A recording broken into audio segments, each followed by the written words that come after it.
Shalom, di sini saya mau menjelaskan. Kita sama-sama sudah mendengar, mengetahui bahwa ada beredar surat pemecatan pendeta kita, Pendeta Gideon Saragih. Jadi di sini saya mau menjelaskan latar belakang persoalan HKBP Cibinong sejak awal hingga Pendeta Saragih dipecat oleh pimpinan HKBP. Jadi yang saya mau jelaskan bahwa tidak adil rasanya Pendeta Saragih dipecat tanpa terlebih dahulu mengetahui apa akar persoalan. Jadi analoginya misalnya persoalan kita dari 1 sampai 10, kemudian pihak Raja menilai hanya menanggapi persoalan dari 7 sampai 10 tanpa peduli dengan persoalan dari awal. Jadi itu rasanya tidak adil dengan hanya melihat di ujung persoalan saja kemudian melakukan tindakan pemecatan Pendeta Gideon Saragih. Jadi saya awali dengan persoalan gereja kita dari awal.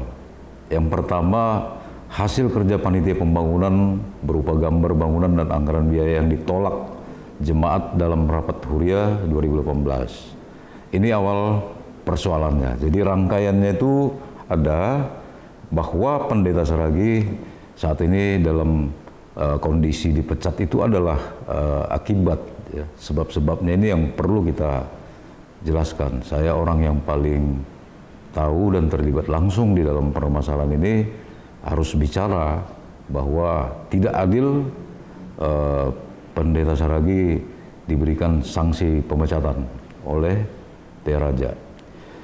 Jadi diawali dengan rencana pembangunan. Ya, Pendeta Saragih ketika datang dari Depok, pindah tugas dari Depok ke Cibinong. Di sini ini sudah ada panitia pembangunan lama ya, yang sudah bekerja beberapa tahun.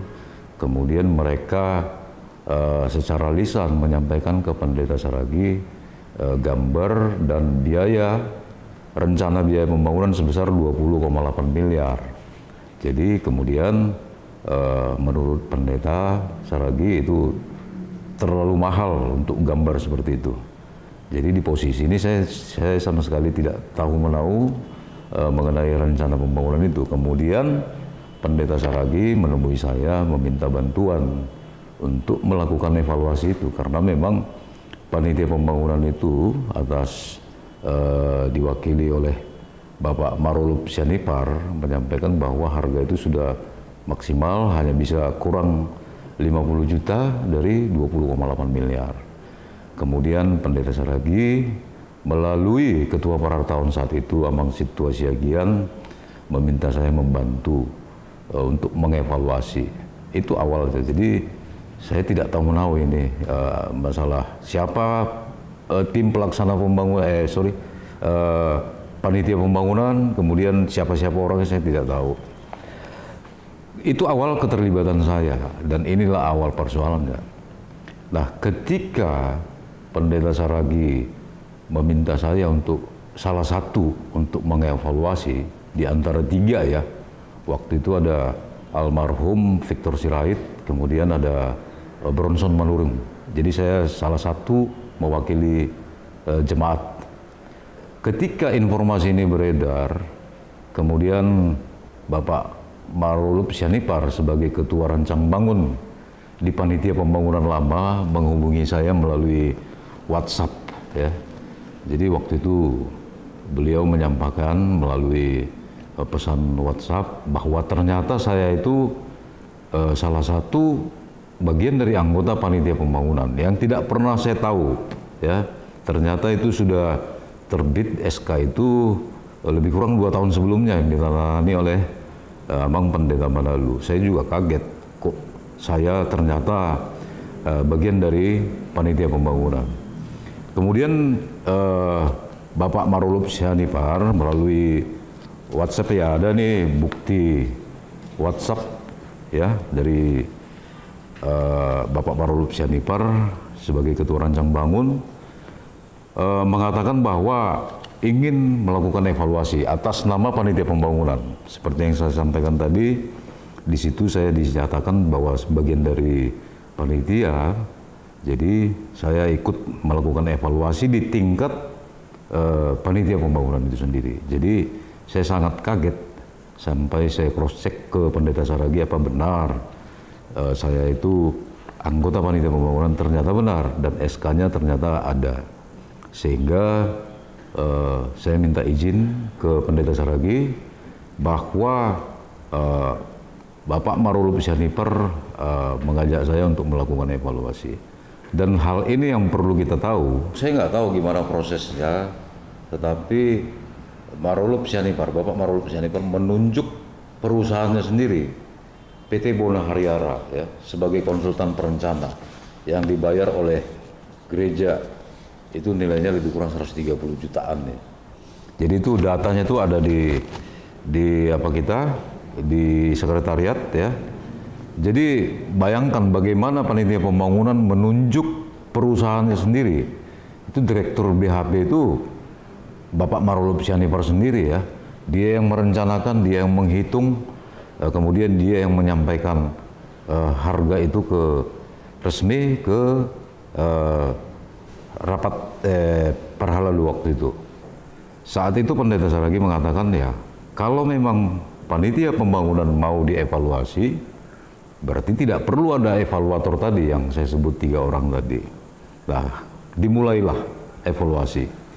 Kemudian Bapak Marulup Syahniper mulai mengirimkan saya RAB yang akan kita evaluasi melalui email ya, itu ada bukti emailnya juga ada ya. Di sini dia email 3 poin yang mau kita evaluasi. Yang pertama adalah jembatan, pembangunan turap dan jembatan, kedua konsistori, dan ketiga adalah gereja itu sendiri. Nah, kita mulai waktu itu dari jembatan. Oke, saya lakukan evaluasi, kemudian hasil evaluasi itu langsung saya email kembali ke Bapak Marulup Syahniper. Saya jelaskan bahwa di sini ada terjadi selisih cukup besar ya. Mereka kasih anggaran saat itu 2,8 miliar. Setelah saya evaluasi itu cukup banyak ya, termasuk seperti Batu Kali yang nilainya 1,2 miliar, itu volumenya juga jauh melebihi kebutuhan yang sebenarnya. Nah, setelah itu berlanjut evaluasi konsistori, begitu juga banyak terjadi selisih. Saya email kembali, saya laporkan. Nah, sampai pada tahap itu komunikasi putus. Jadi tidak ada kelanjutan dari evaluasi ini. Dan tiba-tiba saja panitia pembangunan saat itu menyampaikan hasil kerja panitia pembangunan itu di sermon Parhaladu. Nah, saat itu resmi diserahkan berupa gambar RAB senilai 20,8 miliar. Nah, jadi proses evaluasi yang kita lakukan itu ternyata hanya bohong-bohongan aja.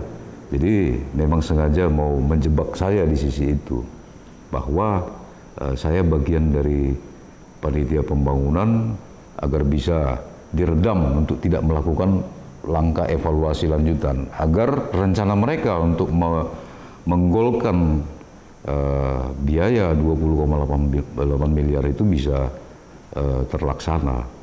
Nah, akhirnya pada rapat Huria tahun 2018 itu saya dipaksa oleh panitia pembangunan untuk duduk di depan untuk mempertanggungjawabkan hasil kerja mereka. Yang saya bilang tadi, saya sama sekali tidak tahu ada SK untuk saya sebagai anggota panitia pembangunan.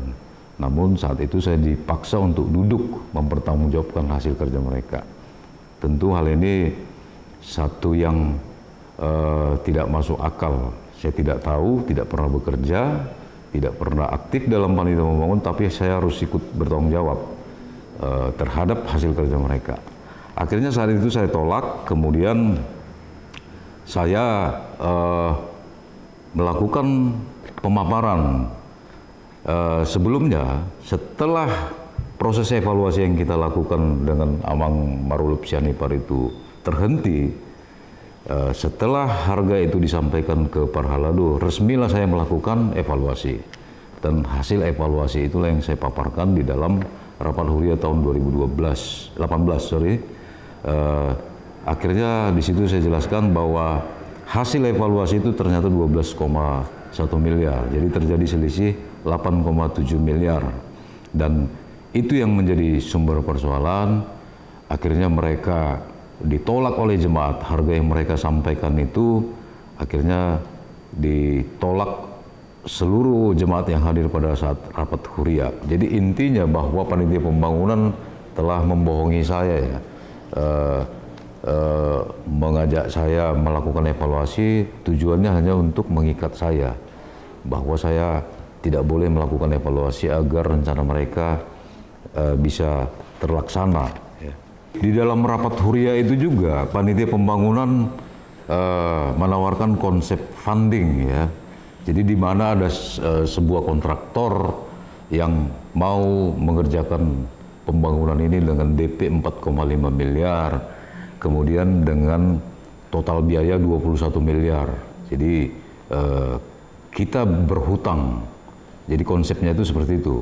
Kita berhutang selama 11 tahun dengan cicilan sebesar 299 juta yang harus kita bayarkan tiap bulan kepada kontraktor. Jadi sehingga total biaya pembangunan itu sendiri menjadi 43, sekian miliar. Kira-kira itu konsep funding yang ditawarkan oleh panitia pembangunan, dan ini juga ditolak oleh jemaat yang hadir di situ. Nah, itu tadi kita udah bisa lihat di gambar, itu ada foto ya, bangunan yang ditawarkan oleh panitia pembangunan seharga 20,8 miliar ya.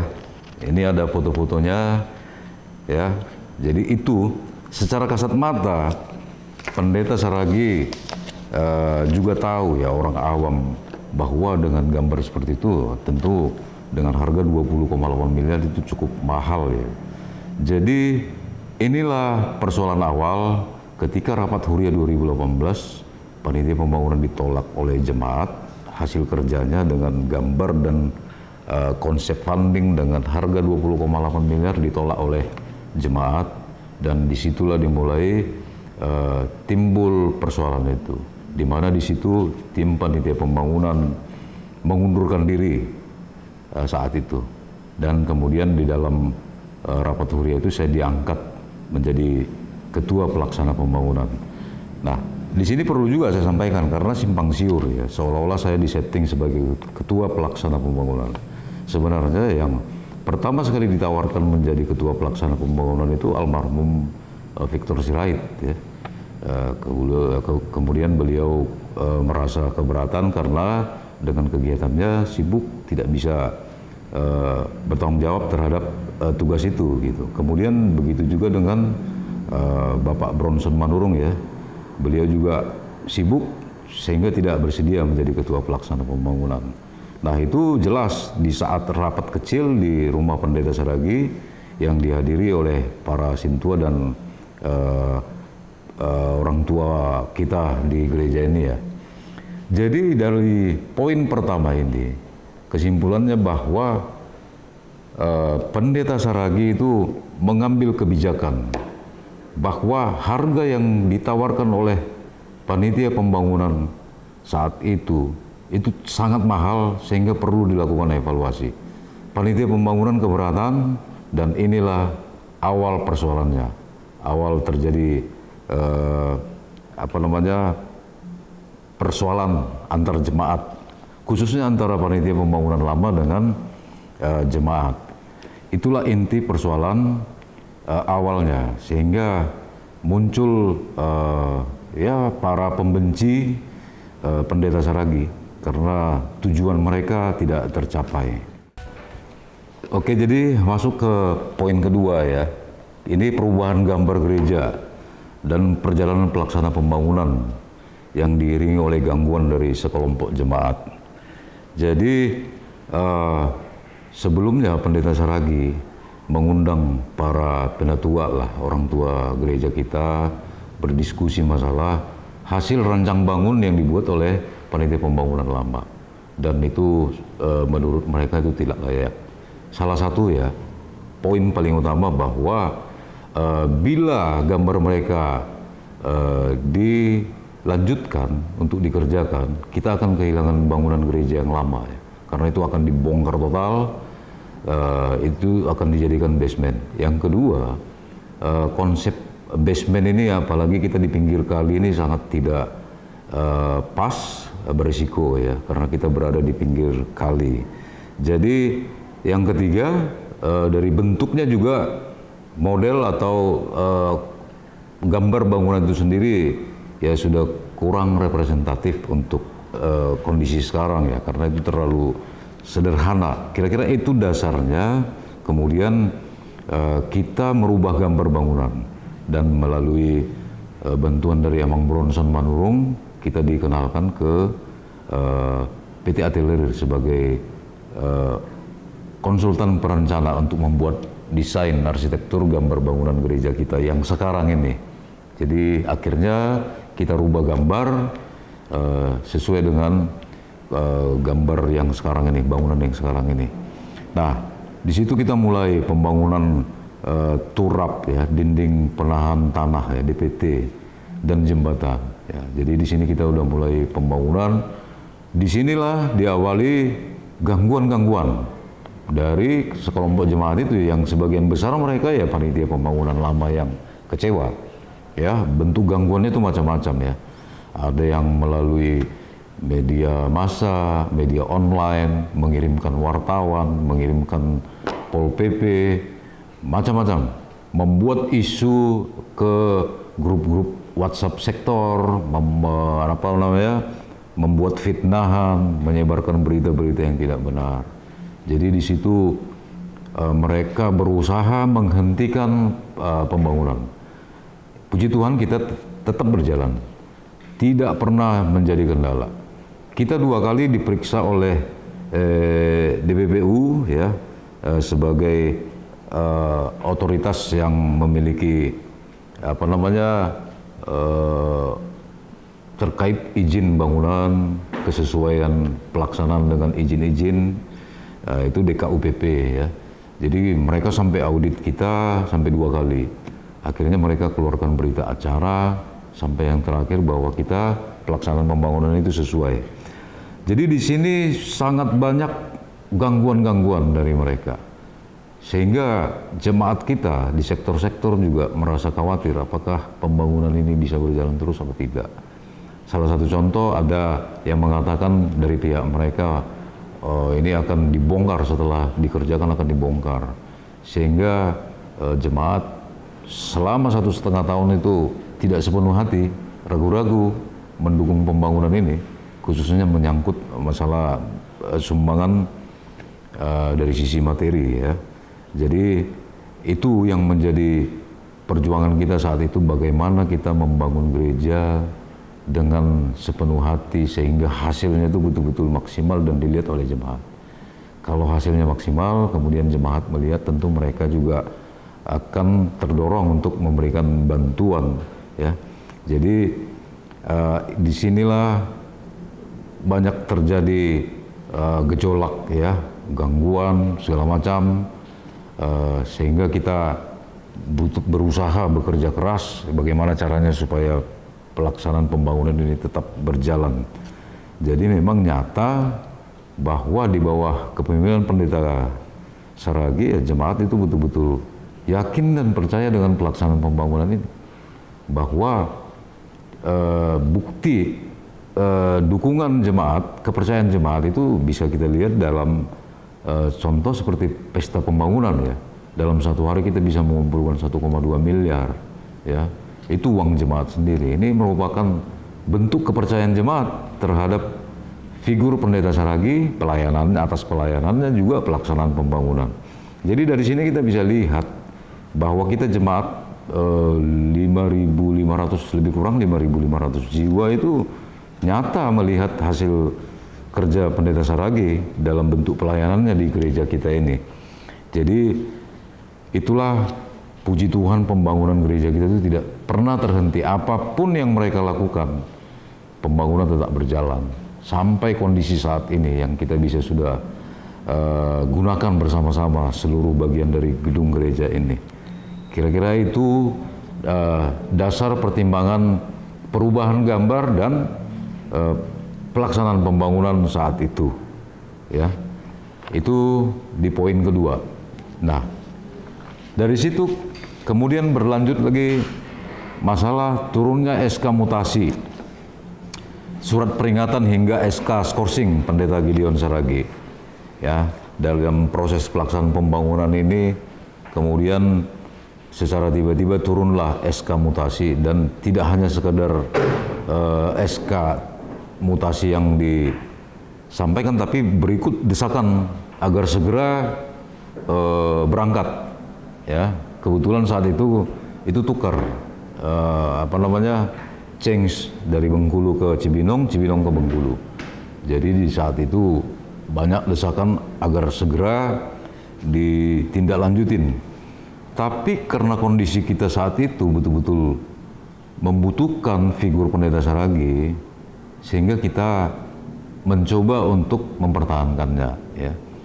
Apalagi saat itu masa jabatan Pendeta Saragih juga belum nyampe 2 tahun. Jadi hal yang wajar saya kira kita jemaat sebagai anak meminta tolong ke orang tuanya, ya, ke Eporus saat itu, ya, ke PR Raja, minta tolong supaya ditunda dulu, jangan didesak dulu untuk pindah, karena memang kita butuh figur Pendeta Saragih. Saat itu saya mewakili jemaat, saya bertemu langsung dengan Eporus saat itu, ya, Eporus yang lama, ya. Saya di sini sampaikan Eporus sebagai oknumnya, ya, atau personil orangnya, ya, bukan Eporus sebagai jabatan yang sakral itu, ya. Saya bicara orangnya. Saat itu saya ketemu dengan Eporus, ya, Pendeta Darwin Lumban Tobing. Saya menyampaikan supaya ini ditunda dulu karena kita masih butuh. Salah satu contoh yang menjadi persoalan bagi kita saat itu, saya kasih gambaran, telah berjalan pinjaman lunak, ya, dari jemaat kita. Secara data di atas kertas itu sudah terkumpul 1,2 miliar, ya. Namun dengan adanya SK ini jemaat yang sudah bersedia itu ragu-ragu, akhirnya mundur.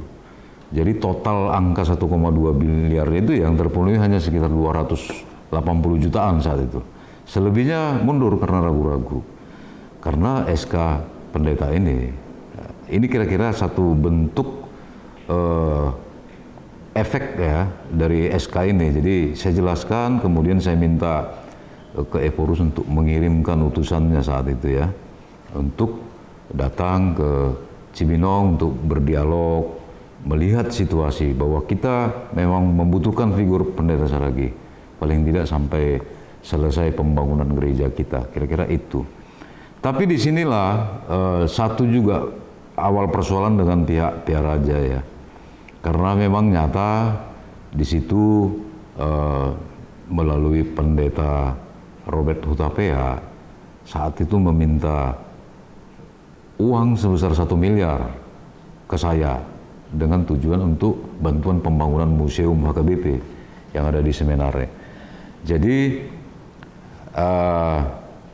pembicaraan seperti itu agar bisa SK ini ditunda, ya, kita bantu 1 miliar untuk pembangunan museum saat itu. Jadi itu nyata dan disampaikan oleh Pendeta Robert Hutapea saat itu kepada saya di hadapan Eporus saat itu. Jadi itu saya jawab bahwa saya tidak punya kapasitas untuk memutuskan itu, walaupun dengan dalam kondisi kaget, ya, tapi itu yang terjadi, ya. Nah, kemudian singkat cerita saat itu belum ada keputusan, ya. Yang ada bahwa Pendeta Robert Hutapea meminta 1 miliar, ya, atas perintah Eporus untuk bantuan museum. Dan ketika kembali ke Cibinong, ini saya laporkan ke jemaat yang lain saat itu. Ya, saya kumpulkan para orang tua kita, saya jelaskan bahwa hasil pertemuan, ya, saya jelaskan termasuk masalah permintaan 1 miliar. Saat itu saya bikin berupa satu lembar tulisan saya bagi kepada jemaat, kemudian saya jelaskan satu persatu.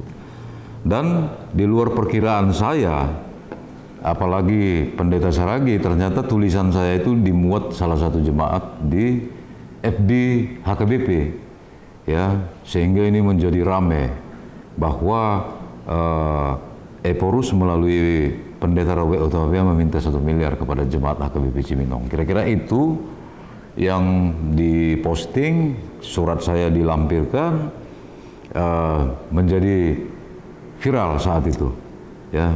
Jadi kemudian saat itu juga beberapa hari kemudian istri Eporus atas nama saat itu di FB, ya, akun FB-nya Anta Berusiahan melakukan bantahan berupa satu postingan juga bahwa betul ada pembicaraan 1 miliar, tapi bukan permintaan sumbangan, melainkan berupa semacam sogokan. Jadi kita berupaya untuk menyogok Eporus dengan uang 1 miliar untuk membatalkan SK. Kira-kira itu postingan dari istri Eporus.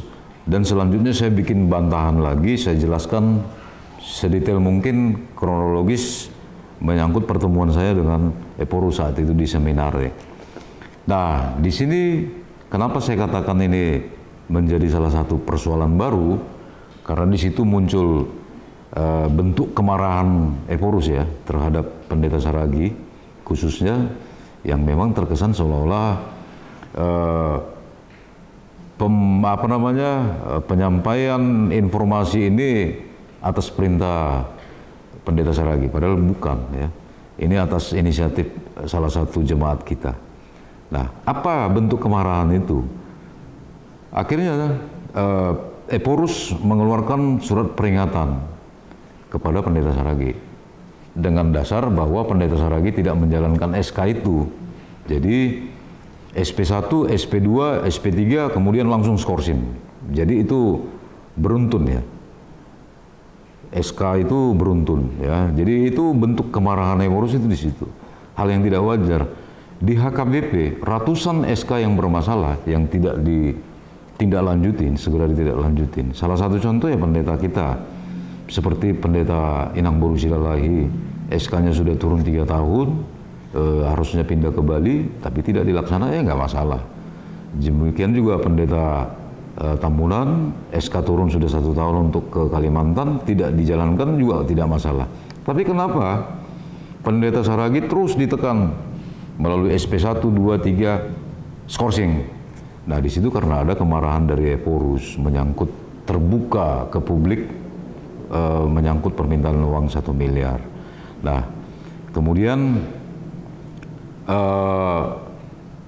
mulailah muncul persoalan baru antara kita dengan pihak pusat, ya. Kita mengirimkan utusan, kita galang tanda tangan 1.616 tanda tangan, ya. Sebenarnya ini jumlah tanda tangan yang cukup besar untuk meminta dukungan, ya.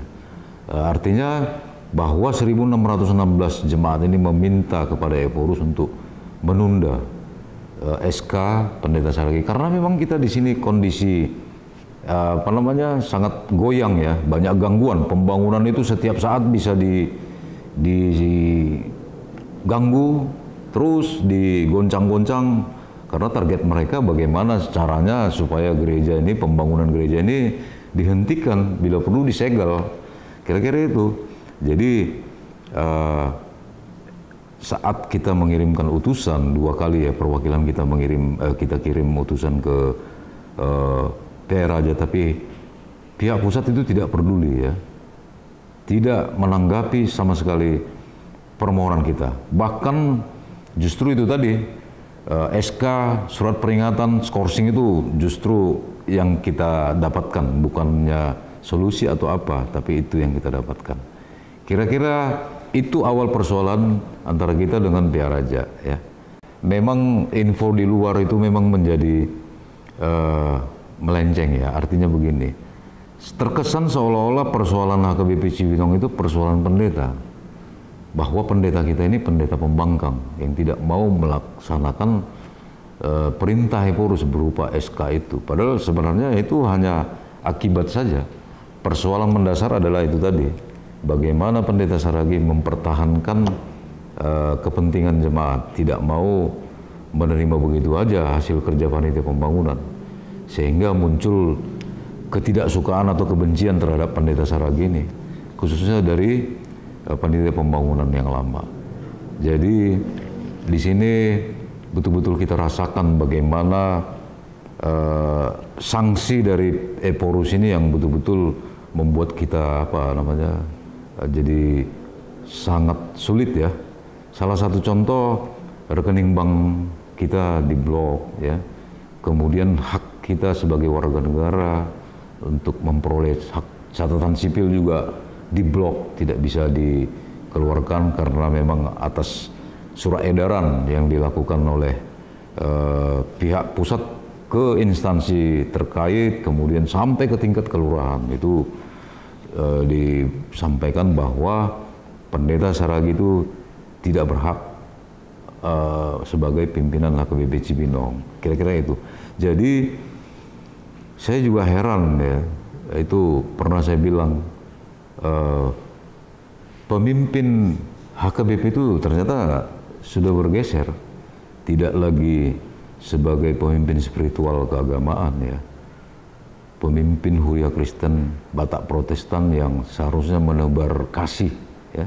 Jadi itu ternyata sudah bergeser.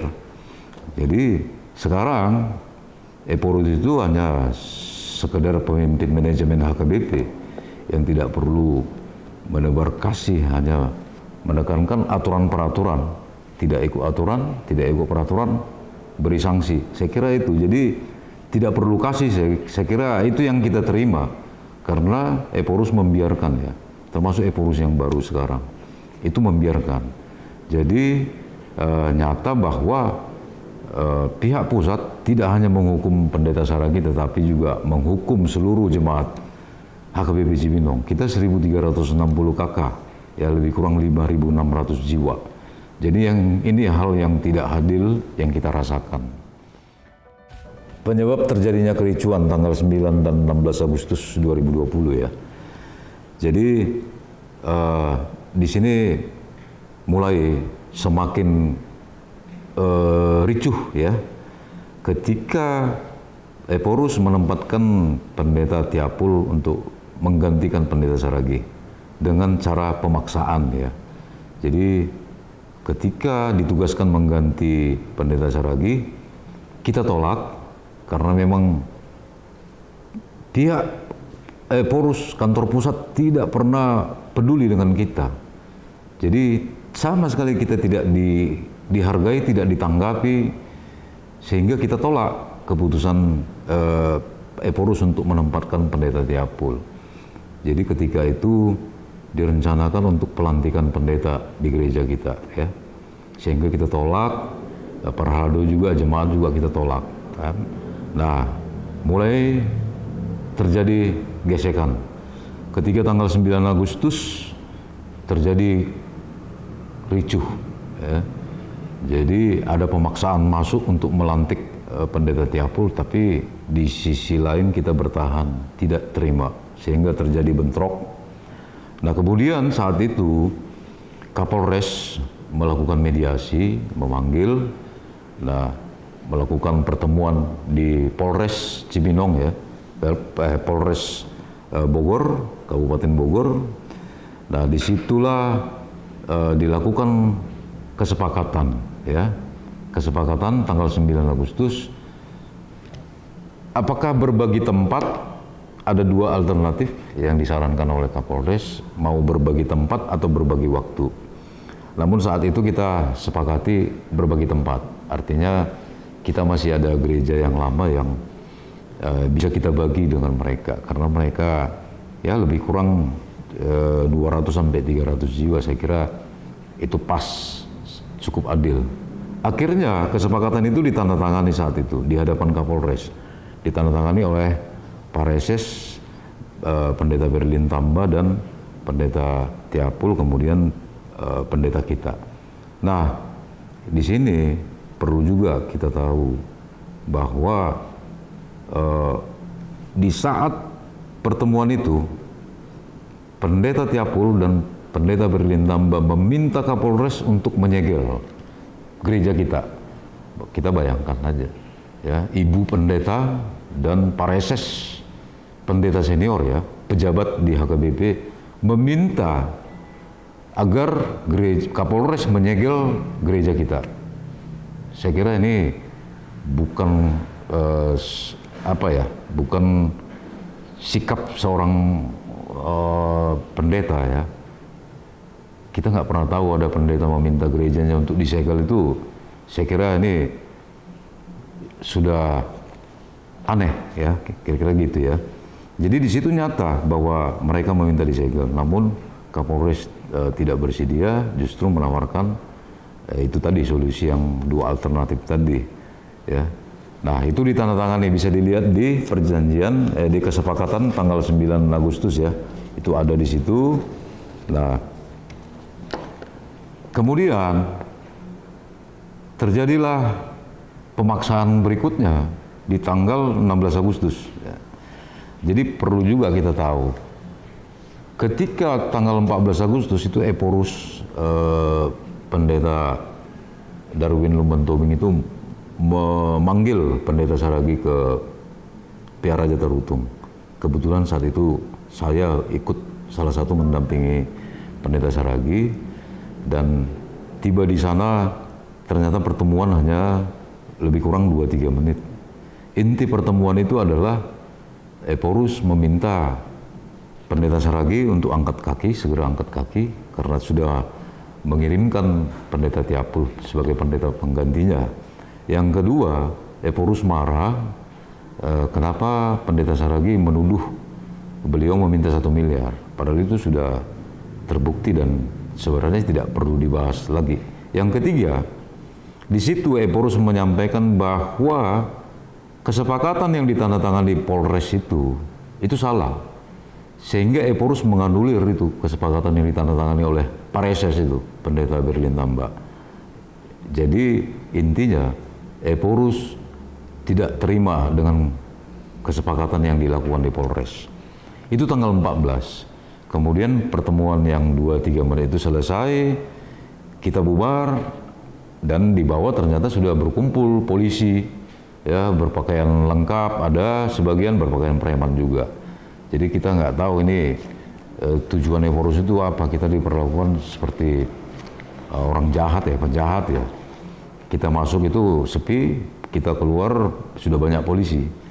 Nah, akhirnya kita pulang tanggal 14, 15 nyampe sini, 16 terjadi pemaksaan. Intinya bahwa Eporus menganulir itu kesepakatan, memaksakan dilakukan pelantikan Pendeta Tiapul di gereja kita. Nah, itu yang kalau kita ingat, dilantik di depan toilet, ya. Ya, itu nyata karena memang itu dipaksakan masuk dan dikawal oleh Polres, ya, Kapolres saat itu. Jadi ini hal yang tidak adil, ya, dari seorang Eporus, ya, pemimpin besar HKBP. Ya, harusnya tidak semena-mena menganulir kesepakatan-kesepakatan itu, ya. Jadi Eporus selama bertanggung jawab terhadap kericuan tanggal 16 Agustus 2020, karena memang itu atas perintah beliau untuk memaksa pelantikan di gereja kita, padahal dia tahu bahwa kita menolak, ya. Sehingga terjadi sampai ada yang cedera, ada yang rusak, pagar kita roboh, ada yang patah kaki, banyak, ada korban macam-macam. Jadi saya juga bingung, ini organisasi sosial keagamaan kok bisa seperti ini, gitu. Seharusnya pemimpin HKBP itu, ya, melakukan tindakan yang manusiawi lah harusnya. Itu saya kira pemaksaan itu tidak manusiawi, ya. Menganulir kesepakatan ini yang fatal, ya. Jadi intinya bahwa kesepakatan itu tidak disetujui. Kira-kira itu penyebab terjadi kericuan itu tanggal 16 Agustus, sehingga sampai sekarang ini tetap menjadi semakin meruncing, ya. Jadi di dalam hal itu Eporus harus bertanggung jawab terhadap kekisruan itu saat itu ya. Seharusnya dia tidak membiarkan itu, tidak memerintahkan untuk memaksakan kehendak itu. Oke, kemudian saya masuk ke poin 5, kebijakan pimpinan HKBP terhadap HKBP Cibinong dan SK pemecatan Pendeta Gideon Saragih. Ya, kira-kira ini puncaknya sampai saat ini ya. Walaupun itu kita anggap liar surat itu, karena memang tidak secara resmi kita tidak terima, baik Parhalado maupun Pendeta Saragih tidak pernah terima itu surat pemecatan. Kita tahu pemecatan itu dari media sosial yang mereka posting di FB atau di grup-grup WhatsApp ya. Jadi walaupun liar tapi kita anggap itu benar karena memang tidak ada revisi atau konfirmasi dari pihak kantor pusat ya. Nah, di sini tentu kita sangat kecewa dengan kebijakannya ya. Seperti yang saya sampaikan tadi, analoginya yang persoalan kita itu 10. Eporus hanya melihat poin 7 sampai 10 kemudian melakukan eksekusi pemecatan ya. Jadi sebelum itu turun memang Eporus yang baru ya mengundang Pendeta Gideon Saragih ke STT Jakarta ya. Saat itu di pertemuan itu Eporus sudah menyiapkan poin-poin, kalau nggak salah itu 7 ya poin yang harus dilaksanakan untuk menyelesaikan persoalan. Namun dirasakan itu sangat tidak adil sehingga Pendeta Saragih saat itu menolak ya. Jadi memang Eporus juga saat itu tidak bersikap bijaksana terhadap persoalan kita. Bagaimana kebijakan Eporus ya, Eporus saat ini terhadap kita itu sangat tidak adil ya. Itu dari awal seperti yang saya sampaikan tadi. Hak-hak kita itu diblok ya, diblokir. Kemudian pendeta kita dipindah satu persatu ya, dimulai dari Pendeta Inang Boru Silalai dipindah, kemudian dipindah ke Bekasi ya, kemudian Pendeta Tambunan dipindah ke Cikarang. Kemudian tidak lama kemudian, lebih kurang 2 minggu, turunlah SK pemecatan. Jadi sangat tidak adil yang kita rasakan ya. Kita tahu apa yang dilakukan Pendeta Saragih di gereja ini ya. Dia bukan untuk kepentingannya pribadi ya. Khususnya saya sebagai ketua pelaksana pembangunan yang mengelola dana pembangunan ya 14,1 miliar saat ini ya, hingga saat ini. Itu kita lakukan dengan transparan, tidak ada kepentingan pribadi Pendeta Saragih di sana. Jadi saya juga bingung dengan keputusan Eporus yang sangat luar biasa ya, memecat Pendeta Saragih. Saya kira satu keputusan yang salah dan menyakiti hati kita, jemaat maupun Parhalado ya, HKBP Cibinong ya.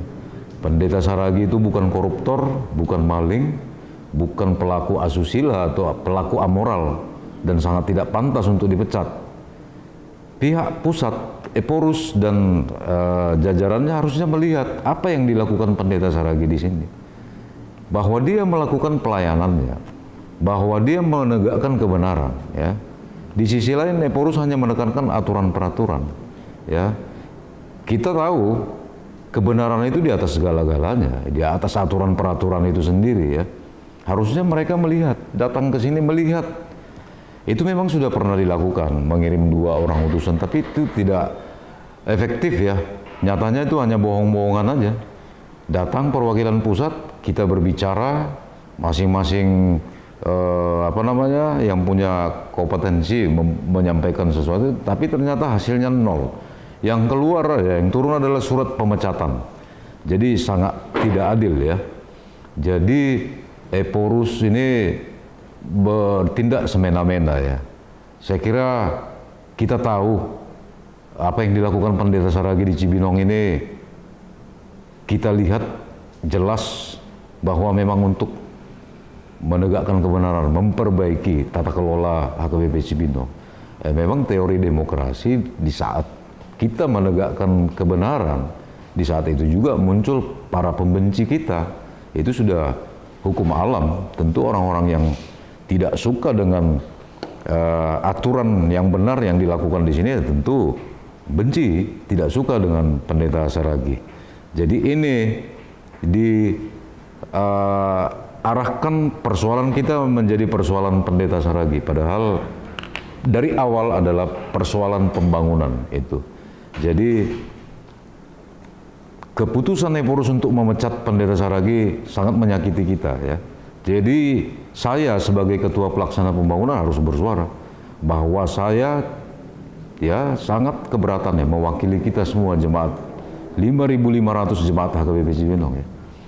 Kita sampaikan bahwa sangat keberatan dengan keputusan Eporus melakukan pemecatan terhadap Pendeta Gideon Saragih, ya, tanpa mereka mau tahu, tanpa mau peduli dengan persoalan awal di sini, ya. Jadi sangat menyakiti hati kita. Tidak hanya itu, seperti yang saya jelaskan tadi, hak-hak kita juga itu diblok semua, ya. Jadi itu yang kita perjuangkan. Sebaiknya Eporus dan pimpinan HKBP yang lain ya membuka mata, buka hati, buka pikiran, lihat apa yang dilakukan di sini, ya.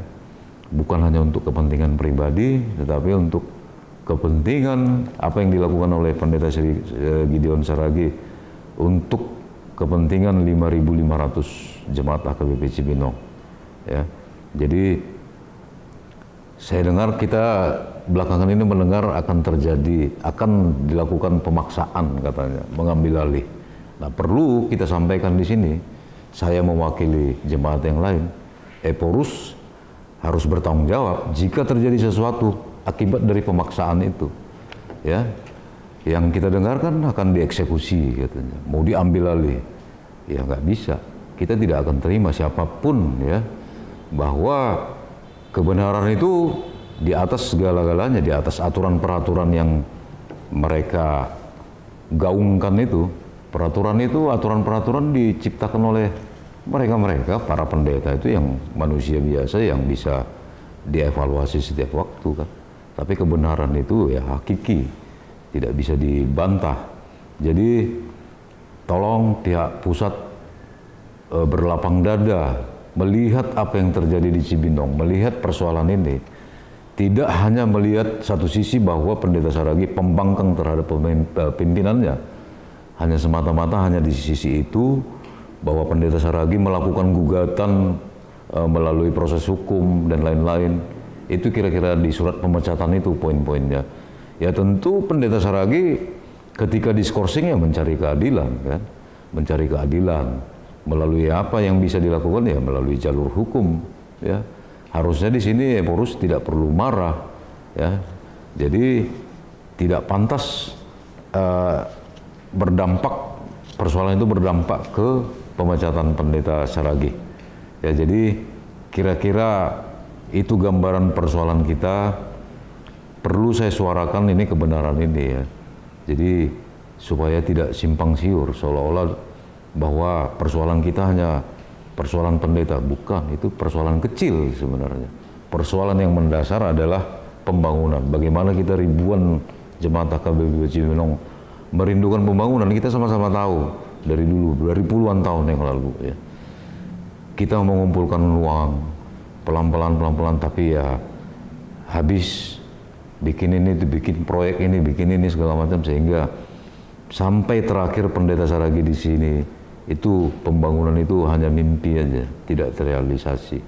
Nah, dengan kehadiran Pendeta Saragih, semua ketidakbenaran itu disingkirkan.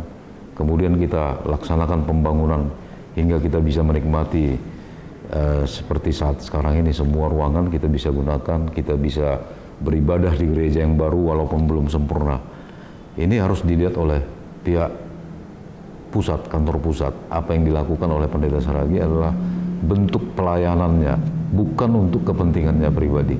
Sekali lagi yang perlu kita tekankan, bahwa Pendeta Saragih itu bukan koruptor, bukan maling, bukan pelaku asusila, pelaku amoral yang diberikan sanksi pemecatan, tidak pantas untuk dipecat. Kira-kira itu intinya, ya, bahwa kebijakan Eporus terhadap HKBP Cibinong 1.300 sekian kakak 5.500 jiwa itu kita rasakan sangat menyakitkan dan tidak adil. Oke, jadi menyangkut kebijakan Eporus ya, ketika Eporus memanggil Pendeta Saragi ke STT, itu terjadi dialog yang sangat, saya rasa kurang tepat ya. Kalimat-kalimat seorang pimpinan HKBP yang besar ya.